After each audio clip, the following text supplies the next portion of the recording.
My name is Emma. I'm a 33-year-old homemaker.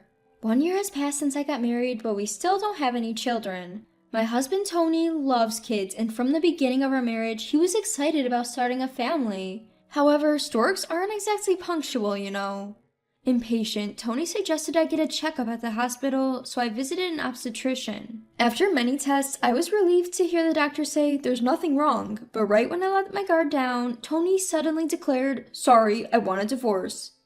Why? There's nothing wrong with me. I really want kids soon, Emma. If we keep going like this, I'm too worried about when we'll have them. I was at a loss for words. We've only been married for a year. I've proven to have the ability to get pregnant. Can't you wait a bit longer? But Emma, you're already 33. While we're waiting, you'll turn into an old lady. Actually, you might already be an old lady, ha. I want to give my child a young and beautiful mother. What does he mean by give? Does this man think of his wife as some sort of object? His words stabbed me in the heart. But I love Tony. I tried my best to persuade him not to divorce, but I couldn't change his mind and we separated after just a year. I was so depressed I couldn't think about anything, but as time passed, I began to see Tony's true colors. He didn't love me as much as I thought. Perhaps he only saw me as a tool to have a baby. The moment that thought turned into conviction was 2 years later. I heard from my friend Catherine that Tony was having a shotgun wedding with his new girlfriend. Catherine has been my best friend since college and coincidentally worked at the same company as Tony. So she was mutual friends between me and Tony.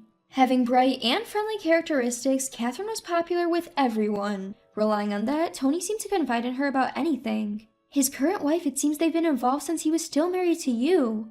Wait, does that mean he cheated on me? Exactly, blaming you for not being able to have a child while he was fooling around with another woman. Catherine put down her coffee cup roughly and looked at me. Emma, don't let that guy get you down. Find someone new. Encouraged, I finally put my feelings in order. And 1 year later, I got remarried. After the divorce, I worked part-time at a call center and met Ray, who was 2 years older, and we started dating. About 6 months into our relationship, he proposed to me. I'm so happy, but, well... You don't want to marry me? No, it's not like that. I might have difficulty getting pregnant. What do you mean? When I explained in detail the circumstances of my divorce with my ex-husband, Ray laughed it off, saying, "Oh, is that all? The doctor said there was no problem with you, Emma, right? Besides, having a baby is something we face and deal with together as a couple. Stop thinking of it as just your responsibility." Hearing those words, I couldn't help but cry. And what if we can't have kids? We'll just walk through life together, just the two of us. The warmth of Ray, as he said that and held me, I will never forget for the rest of my life. I was truly happy in my remarriage. Ray, my husband, was great with housework and he took care of himself without any help. It's probably because I've been single for a long time, but thanks to that, I was able to meet you, Emma. I'm grateful to God. He said, blushing and looking adorable. He was a great cook too, treating me to authentic Italian dishes. In comparison, Tony, my ex-husband, wouldn't even take the trash out, so I was surprised to see a man being so self-sufficient. I guess I was truly fulfilled.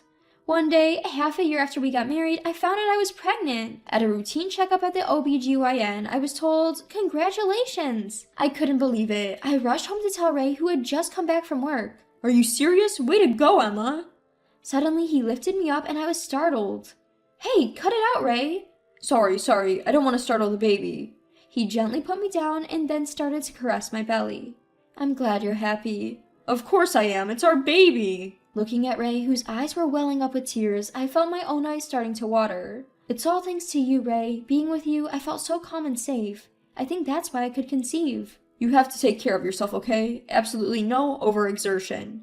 Yes, I understand. The next 10 months were like a dream. I barely had any morning sickness, and during my second trimester, Ray and I enjoyed shopping for baby items. Then, one day before my due date, my phone rang. It was a call from Tony, my ex-husband. After some hesitation, I answered the call. Hello? Hey, Emma, it's me. Hi, long time no see. I heard from Catherine. Is it true you're pregnant?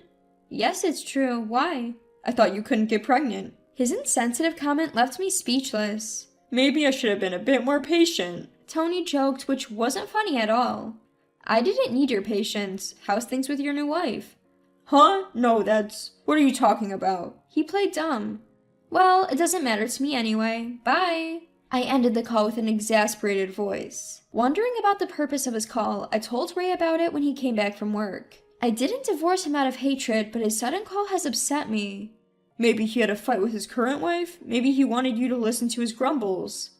I don't think so. He made an impolite comment, saying he should have been a bit more patient. Maybe he wanted to congratulate you on your pregnancy, Emma. There's no way, Ray. You're such a soft touch. Ray, chuckling, was truly a kind-hearted guy. Seeing Ray like that, my annoyance seemed ridiculous, and the conversation naturally shifted to the topic of our baby. The baby is a girl. The doctor let us know at our last checkup. We spent that day discussing her name again. Ray's eyes were shining with joy. I can't wait to see her. She'll be here soon. Exactly a week later, our baby was born. Hoping she would grow as warm as the jewel, we named her Amber. When I held Amber, Ray said to me through his tears, thank you, over and over again. I've been home since being discharged, fighting the good fight of motherhood. Of course Ray helps too, but there's so much we don't know, and we've made a lot of mistakes. It would be nice to have dependable grandparents around right now. There's nothing we can do. Both our parents live far away. It might have been a good idea for you, Emma, to go back to your parents. It's okay. No matter how hard it gets, I want to be here with you and Amber. Even though I'm exhausted from many sleepless nights, seeing Amber's face soothes me. 3 months have passed and we've been mixing formula with breast milk. We finally started to sleep a little easier. One day, Catherine came to visit with a baby gift. Wow, so cute! Looking at Amber asleep in her crib, Catherine let out a soft cheer. Congratulations, Emma. Thank you. I'm so glad you could come. I meant to come earlier. I'm sorry. Don't be silly. I know you're busy with work, Catherine. I'm just glad you could make it. I served the cake and coffee Catherine had brought as a gift, and we sat across from each other. We chatted about Amber, and by the time I had brewed a second cup of coffee, Catherine started with, I wasn't sure if I should bring this up, given how happy you are, Emma, but can I talk to you? What's up? Why so serious? Well, it's about Tony. You know he had a kid right away with his new wife, so he thought the fertility issues were because of you. Well, that's probably what he thought. But once he found out you were pregnant, he changed his mind. He started to wonder if it was his body that was the problem. What a thing to bring up now, but I was curious about Tony's health. Tony had a child, didn't he? What's the problem? That idiot! He's been blaming his wife, saying, it's not my kid. Whose seed did you plant? Catherine was aghast. What? That's a stretch even for him. I thought he was crazy when he came to me with it. So Tony was genuinely worried? It seems so.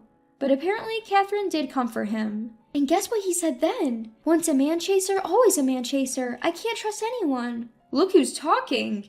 He's one to talk. It's unbelievable. Both Catherine and I were flabbergasted. His wife was furious. They had a big fight and she went back to her parents' house. Well, of course she did. What should I do? He came to me whining, but I yelled back at him. How should I know? I imagined Tony getting yelled at by Catherine and couldn't help laughing again. Anyway, Tony's place is a real mess, I'm worried about Emma saying something unnecessary. Don't you think it's fine? He doesn't concern me anymore. Well, yes, but he's not himself these days. Looking at the genuinely worried Catherine, I thought this woman is truly kind. I'll block Tony's calls. Sounds good. Also warn him not to contact me. At that moment, I heard the crying of Amber, who had just woken up from her nap. I got up and picked up Amber. Can I hold her too? Catherine stretched out both arms. While the two of us were calming Amber down, Tony completely slipped from my mind. A month passed like this and I was busy with childcare. There was no contact from Tony. However, Tony's wife showed up with her child all of a sudden. She said she got the address from her mother-in-law. She had informed her in-laws about the whereabouts just in case. Tony's wife, who introduced herself as Sophia, was a cute woman in her 20s with large, impressive eyes. Her almost 2-year-old son, John, was the spitting image of Sophia. We sat opposite each other on the sofa. John was completely absorbed in playing with my daughter, who was lying down. I'm sorry for showing up unannounced. I just had to apologize to you, Emma. Sophia began. Apologize? Yes, I was dating Tony without knowing he was already married. I'm really sorry for everything that happened. I was honestly perplexed by her apology. The truth is, an apology now just complicates things. So you came all this way to apologize? No, we've decided to get a divorce. What? With Tony? Yes, it doesn't concern you, Emma, but I really wanted to hear this, so I forced my way in. Sophia began to talk as if a dam had burst. Her story was full of surprises. I was harshly accused of having a child that wasn't his. To prove him wrong, I took a DNA test to establish Tony's paternity. So, hasn't the issue been resolved? It's not that simple. Despite his relentless insults calling me dirty and claiming he only married me because I could have kids, the moment the results came in, he flipped, saying, "Oh, good, good. Now I can be sure about having a second child. Can you believe that?" Sophia's anger was unstoppable. Yes, I may be the other woman, but it was Tony who deceived me. Sophia hit the table hard. Hey, calm down. You're startling the kids. I'm sorry. Looking as if she had come back to herself, Sophia bowed her head. So, you've decided to get a divorce? Yes, he only sees his wife as a tool for producing children. It doesn't matter who he's with. I understand that feeling all too well, because I had felt the same way. If asked whether I hate Sophia sitting in front of me, I might say yes, but at least her child is not to blame. Watching the children play happily, I couldn't help but feel sorry for them. Fortunately, Tony's parents are on my side. They're so disgusted with his stupidity that they banned him from their home. His parents are such nice people. I know, right? How could such a loser be born from such wonderful parents? We ended up laughing as we looked at each other. Tony's moaning about custody, but of course I won't give it up. If he causes more trouble, my in-laws said they'll bring in a lawyer. So, what are you going to do now, Sophia? I'm going back to my hometown to look for a job. All right, hang in there. Thank you. I thought you, Emma, would understand my feelings, so I came to you. Also, I'm worried that the jerk might pick a fight with you, Emma, so be careful. Any animosity towards Sophia was gone due to our strange bond. We both really picked the wrong guys, didn't we? No way! You, Emma, found a wonderful husband after all. You still have plenty of chances ahead, Sophia. With a broad smile on her face, Sophia left. I might never see her again, but I wish her the best from the bottom of my heart. I heard from Catherine that Tony and Sophia's divorce was official a month later. I've gotten a new smartphone and Tony hasn't contacted me. However, it seems that Tony keeps telling people that I was the cause of his divorce. What a loser. He still says that if Emma had just gotten pregnant quickly, there wouldn't have been any problem. Catherine is raging over the phone. I was so pissed off I gave him a piece of my mind in front of everyone. What did you do? I decided to transfer him to a subsidiary. Catherine is Tony's boss. The competent woman had climbed her way up to being department head in Tony's division. Isn't that misuse of authority? An enemy of women is an enemy of society. Hearing Catherine laughing, I murmured, poor Tony. There's no sin in wanting a child. However, a man who only sees women as childbearing tools doesn't deserve to live in this world. Poor Tony, given a hard time by his wife and boss, still seems to despise women as ever. Even at his new place, he's reportedly still messing with women and getting a taste of his own medicine. Some people never learn unless they die. Maybe I should ask the devil that he should GTH.